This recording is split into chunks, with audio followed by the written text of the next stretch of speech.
دوستان سلام. یه چند کلامی با مسئولین اقتصادی حرف داشتیم.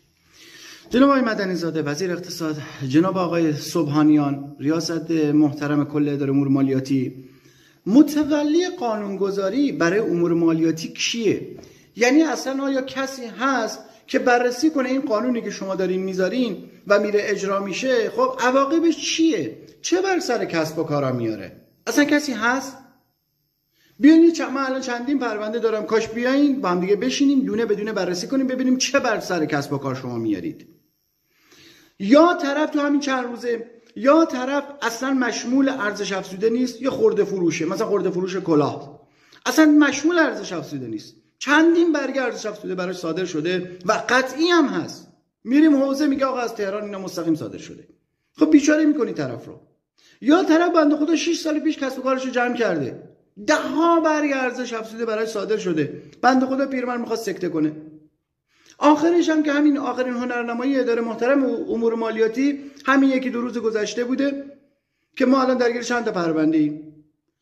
شما میایین برای طبق بخشنامه خودتون، طبق قانونی که خودتون گذاشتین، برای افزایش حد مجاز سقف فاکتورا برای سامانه مؤدیان میایین چکی میگیرین، تاریخش هم به آخر اون فصل حالا چند روز اونورتر میگیرین. برای چی؟ برای اینکه آخر اون فصل شد گزارش ارزش افزوده بیاد، صورت حسابا بیاد، اگر اون مؤدی بدهکار بود برای بحث ارزش افزوده، خب یا میاد تسویه میکنه چکشو میگیره یا چکشو میبرین میذارین اجرا.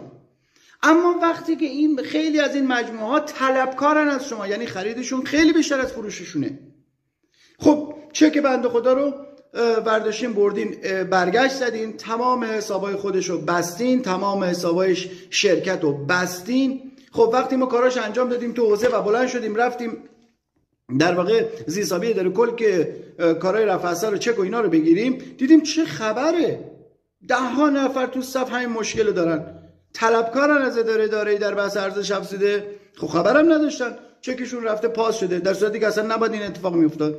آقا اگه زیر ساخته شما یه قانونی رو میذارین باید زیر ساختشو بذارید دیگه، باید حداقل یکی باشه این چکار ازم تفکیک کنه، اونی که بدهکاره باید چکش بره پاس بشه، نه هر چکی که اومده داره این چک وقتی که اون مادی از شما طلب کنه یعنی در واقع حکم ضمانت رو پیدا میکنه، اون امانت دست شما. از این بیچاره هم که پول تو حساب بوده چک رو بردین نقد کردین که گرفتن و برگشت این پول و اینو پولو بخوای از اداره امور مالیاتی بگیری، همه میدونن که 5 تا کفش آهنی میخواد.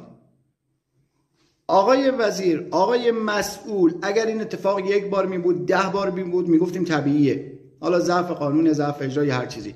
وقتی اینا داره هر روز اتفاق میفته یعنی یه عمدی در کاره.